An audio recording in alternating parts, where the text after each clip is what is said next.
ಶ್ರೀಮತಿ ರೇವತಿ ವೈದ್ಯ ಭಟ್ಕಳ. ಅಕ್ಷರವೀಣೆ ಕವನ ವಾಚನ ಸ್ಪರ್ಧೆ. ಶೀರ್ಷಿಕೆ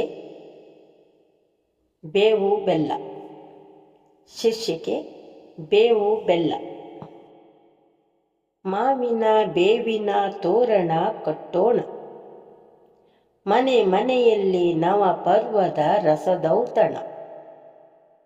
ಬೇವು ಬೆಲ್ಲವನ್ನು ಒಟ್ಟಿಗೆ ಕುಟ್ಟೋಣ, ಜೀವನವೇ ಸಿಹಿ ಕಹಿ ಎನ್ನೋಣ. ಹೊಸ ವರ್ಷದ ಯುಗಾದಿ ಹಬ್ಬವು, ಆಲಿಸು ಬೇವಿನ ಮರದ ಹಾಡು. ಸವಿಯುವ ನಾವು ಹೆಜ್ಜೇನಿನ ಸವಿಯವು, ಹೋಳಿಗೆ ತುಪ್ಪ ಸವಿದು ಹಾಡುವೆವು. ಪ್ರತಿ ಯುಗಾದಿ ವಿಜಯದ ದೆಸೆಗೆ, ಸತ್ವ ರಜೋಗುಣದ ಬೆಸುಗೆ.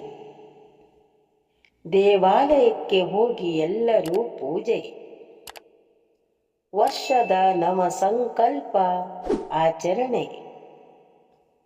ಹಳೆಯ ದುಃಖ ಕಷ್ಟವ ಮರೆತು, ಹೃದಯದಲ್ಲಿ ಸುಖ ಶಾಂತಿ ತುಂಬುತ್ತ. ನವ ಚೇತನ ಹರ್ಷ ಒಗ್ಗಟ್ಟಿನ ಸಂಕೇತ, ದೇವರ ಕೃಪೆಗೆ ಪಾತ್ರರಾಗಿ ನಿಲ್ಲುತ್ತ. ಧನ್ಯವಾದಗಳು.